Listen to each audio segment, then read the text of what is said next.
بسم اللہ الرحمن الرحیم۔ محترم ناظرین کرام، آج ہم گفتگو کریں گے سید قاسم علی شاہ صاحب کے بارے میں۔ سید قاسم علی شاہ صاحب ہمارے معاشرے کے ایک بہترین موٹیویشنل سپیکر ہیں، استاد ہیں، مصنف ہیں، چند کتابیں بھی انہوں نے لکھی ہیں، زندگی بدلنے کے راز، اپنی تلاش، کامیابی کے راز، اس طرح سے کچھ کتابیں بھی ہیں ان کی۔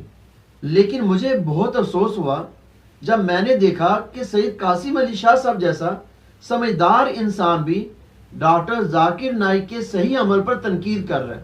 ناظرین کرام، بات کچھ اس طرح ہوئی کہ ڈاکٹر ذاکر نائک نے ایک سٹیج پر بیان کیا، اس کے بعد وہاں کے لوگ یہ چاہ رہے تھے کہ اسکول کے طلباء و طالبات کو ڈاکٹر صاحب کے ہاتھوں انعامات دلوائے جائیں، جیسے کہ ہمارے معاشرے میں ہوتا ہے۔ کوشش یہی ہوتی ہے کہ طلباء و طالبات کو مہمان خصوصی کے ہاتھوں سے انعامات دلوائے جائیں۔ لیکن جب انعامات وصول کرنے کے لیے بچیوں کو سٹیج پہ لایا گیا تو ڈاکٹر ذاکر نائک نے ان بچیوں کو دیکھنے سے ہی انکار کر دیا، چاہے جائے کہ وہ اپنے ہاتھوں سے انعامات دیتے۔ اب یہ جو واقعہ ہوا، یہ واقعہ بچیوں کو نہ دیکھنا، یہ ڈاکٹر صاحب کا عمل قرآن و سنت کے عین مطابق تھا، لیکن اس صحیح عمل پر بہت سے لوگوں نے تنقید کی ہے، جن میں سید قاسم علی شاہ صاحب بھی شامل ہیں۔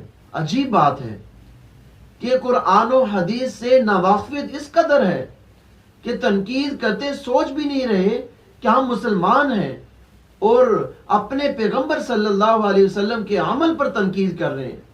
ڈاکٹر ذاکر نائک کا یہ عمل قرآن کے عین مطابق تھا، حدیث مبارکہ کے عین مطابق تھا۔ قرآن کیا کہتا ہے؟ قُلْ لِلْمُؤْمِنِينَ يَغُضُّوا مِنْ أَبْصَارِهِمْ وَيَحْفَظُوا فُرُوجَهُمْ۔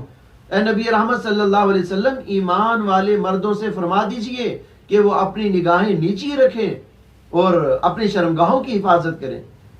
تو قرآن پر عمل کرتے ہوئے ڈاکٹر ذاکر نائک نے اپنی نگاہوں کو نیچا کر لیا اور ان کو تنقید کا نشانہ بنایا جا رہا ہے۔ ڈاکٹر صاحب کے اس عمل پر میں تو یہ کہتا ہوں کہ سید قاسم علی شاہ صاحب، آپ کو تعریف کرنی چاہیے تھی۔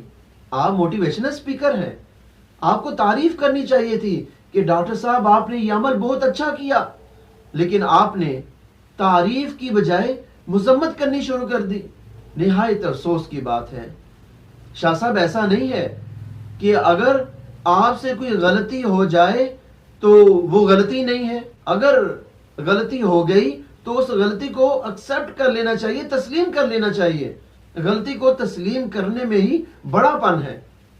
آپ دیکھیں ابھی جو حالات پاکستان کے چل رہے ہیں، پنجاب کالج میں جو فرسٹ ایئر کی طالبہ کے ساتھ نہایت افسوسناک واقعہ ہوا کہ اس کو جنسی تشدد کا نشانہ بنایا گیا، جنسی درندگی کا نشانہ بنایا گیا، اور اس کے بعد اس بیچارے کی موت واقع ہو گئی۔ اب یہ سارے واقعات ہمارے معاشرے میں کیوں پیش آ رہے ہیں؟ بد نظری کی وجہ سے۔ یہ شیطان کے تیروں میں سے ایک بہت بڑا تیر ہے۔ یہ بد نظری ہے جو انسان کو زنا تک لے جاتی ہے۔ حکیم اختر صاحب رحمۃ اللہ علیہ نے بڑا پیارا جملہ فرمایا، آنکھ نیوی رکھ حلوہ ایمان والا چکھ۔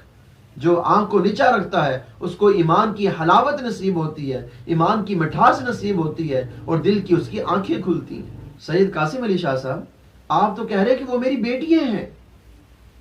وہ آپ کی بیٹیاں نہیں ہیں، وہ غیر محرم ہیں، وہ غیر محرم ہے، اور غیر محرم کی طرف نگاہ اٹھانا بھی حرام ہے، جائز نہیں ہے۔ ڈاکٹر ذاکر نائک نے بتایا کہ وہ نابالغ بچیاں نہیں تھیں کہ میں ان کو اپنے ہاتھوں سے انعامات دے دیتا، وہ بالغ تھی۔ میں ان کو بچیاں نہیں کہوں گا، خواتین کہوں گا۔ یہ الفاظ ہیں ڈاکٹر صاحب کے کہ وہ بچیاں نہیں تھیں، وہ خواتین تھیں، اس لیے میں نے اپنی نگاہوں کی حفاظت کی، اپنی نگاہوں کو جھکایا ہے۔ اور شاہ صاحب کہتے ہیں ڈاکٹر ذاکر نائک کو مخاطب کرتے ہوئے کہ آپ نے تو وہ چھاننا ہے چھاننی سے۔ تو یہاں پر میں عرض کروں گا کہ شاہ صاحب، جب ہر عمل کو چھاننی سے چھانیں گے تو پھر ہی مزہ آئے گا۔ جب ہر عمل کو ترازو میں تولیں گے تو ہی زندگی گزارنے کا مزہ آئے گا۔ جب تک آپ چھاننی سے چھانتے نہیں ہیں تو پھر حلال اور حرام کو الگ کیسے کریں گے؟ ترازو میں تولتے نہیں ہیں، حلال اور حرام کو الگ کیسے کریں گے؟ پھر تو یہ سب چلتا رہے گا جیسا کہ اس سوچ کے مطابق آپ چلا رہے ہیں۔ چھاننی سے چھانیں، ہر معاملے کو ترازو میں تول لیں تاکہ پتہ چلے حلال کیا ہے، پتہ چلے حرام کیا ہے۔ اللہ تعالیٰ نے حلال کی ایک حد مقرر کر دی ہے، اگر اس حدود میں رہیں گے تو حلال ہے، اس سے باہر نکلیں گے تو حرام ہے۔ جیسے اللہ تعالیٰ نے آنکھیں دی ہیں جائز دیکھنے کے لیے، ایک حد مقرر کر دی کہ بس انہی کو دیکھنا ہے، اور اگر اس حد سے باہر نکلیں گے تو یاد رکھیں پھر ہم حرام کے مرتکب ہو جائیں گے، پھر اللہ تعالیٰ کی نافرمانی کے مرتکب ہو جائیں گے۔ شاہ صاحب آپ تو کہتے ہیں کہ تصویر حرام ہے، پھر پاسپورٹ پر بھی نہ لگاؤ۔ آپ نے تو یہ اعتراض بڑی آسانی سے کر دیا۔ کیوں؟ آپ اپنی بات پر مصر ہیں اور آپ اپنی بات کو سچا ثابت کرنے کی کوشش کر رہے ہیں۔ شاہ صاحب اگر آپ نے اپنی بات کو سچا ثابت کرنا ہی تھا تو پھر آپ کچھ دلائل پیش کر دیتے، پھر آپ بتا دیتے اس ویڈیو میں کہ ڈاکٹر صاحب یہ میرا عمل کہ میں نے بالغ بچیوں کو آپ کے پاس بھیجا، آپ کا دیکھنا بھی ٹھیک تھا، آپ کا انعامات دینا بھی ٹھیک تھا۔ آپ کو چاہیے تھا کہ اس کے اوپر دلائل پیش کرتے۔ آپ نے عجیب و غریب قسم کے فلسفے پیش کرنے شروع کر دیے کہ تصویر حرام ہے، پھر پاسپورٹ پر بھی نہ لگاؤ۔ بھئی حرام ہے، لیکن پاسپورٹ پر جو لگائی جاتی ہے اس کا گناہ کس کو ہوتا ہے؟ اس کا گناہ اس کو نہیں ہوتا جس کے پاسپورٹ پر لگتی ہے، بلکہ قانون بنانے والے اداروں کو ہوگا۔ کاش کہ آپ نے یہ دینی مسائل علماء کرام سے، مفتیان کرام سے پوچھے ہوتے تو آپ کو یہ اعتراض نہ ہوتا۔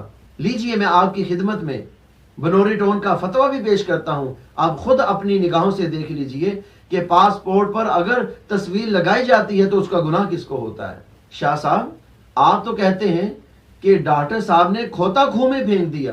عجیب بات ہے کہ کھوتا کھو میں آپ نے پھینکا ہے اور آپ الزام ڈاکٹر صاحب پر لگا رہے ہیں کہ ڈاکٹر صاحب آپ نے پھینکا ہے، کہ ڈاکٹر صاحب قرآن و حدیث کے مطابق عمل کر رہے ہیں اور آپ انہیں کہہ رہے ہیں کہ انہوں نے کھوتا کھو میں پھینک دیا، اور آپ قرآن و حدیث کی مخالفت کر رہے ہیں۔ تو گویا آپ اپنے آپ کو بری ذمہ سمجھ رہے ہیں۔ آپ بری ذمہ نہیں ہیں، بلکہ کھوتا کھو میں آپ نے پھینکا ہے۔ آپ ذرا تھوڑی سی اس پر بھی تحقیق کر لیں۔ آپ بہت سی ریسرچ کرتے ہیں، آپ کے بڑے مشاہدات ہیں، بڑے تجربات ہیں، اور یقیناً آپ کی باتوں سے ہزاروں لوگوں کی زندگی بدلی ہیں، اس سے بالکل انکار نہیں ہے۔ لیکن اس مقام پر آپ نے ڈاکٹر صاحب پر جو تنقید کی ہے وہ بالکل غلط ہے، کیونکہ ان کا عمل قرآن و حدیث کے مطابق تھا، رسول اللہ صلی اللہ علیہ وسلم کے عمل کے مطابق تھا، اس پر تنقید آپ کی بنتی نہیں تھی۔ شاہ صاحب آپ تو کہتے ہیں ڈاکٹر صاحب کو تزکیے کی ضرورت ہے، اور اپنے ذہن کے اندر اس واقعے کو رکھ رہے ہیں جس میں ڈاکٹر ذاکر نائک نے قرآن و حدیث کے مطابق عمل کیا ہے۔ قرآن و حدیث پر عمل کرتے ہوئے جو کام کر رہا ہے، آپ اس پر تو تنقید کر رہے ہیں کہ تجھے تزکیے کی ضرورت ہے، اور آپ قرآن و حدیث سے بہت دور جا رہے ہیں اور یہ نہیں کہہ رہے کہ مجھے تزکیے کی ضرورت ہے۔ شاہ صاحب اس دنیا میں کون سا انسان ہے جس کو تزکیے کی ضرورت نہیں ہے؟ میں سید قاسم علی شاہ صاحب کی خدمت میں ایک عرض کرنا چاہوں گا کہ شاہ صاحب میرا ایک مشورہ ہے کہ آپ اس مسئلے پر تحقیق کریں۔ جب آپ کا شرح صدر ہو جائے، آپ اس بات کو تسلیم کر لیں کہ ڈاکٹر صاحب کا یہ عمل کہ غیر محرم بچیوں کو، بالغ بچیوں کو نہ دیکھنا، انعامات نہ دینا قرآن و حدیث کے مطابق ہے، تو پھر آپ کو چاہیے کہ آپ ایک بیان ریکارڈ کروائیں جس کے اندر آپ رجوع کریں کہ میں نے جو ڈاکٹر صاحب پر تنقید کی وہ درست نہیں تھی، لہٰذا میں اپنے الفاظ کو واپس لیتا ہوں۔ اللہ تعالیٰ سے دعا ہے کہ اللہ تعالیٰ ہمیں قرآن و حدیث کو سمجھنے کی توفیق عطا فرمائے، آمین۔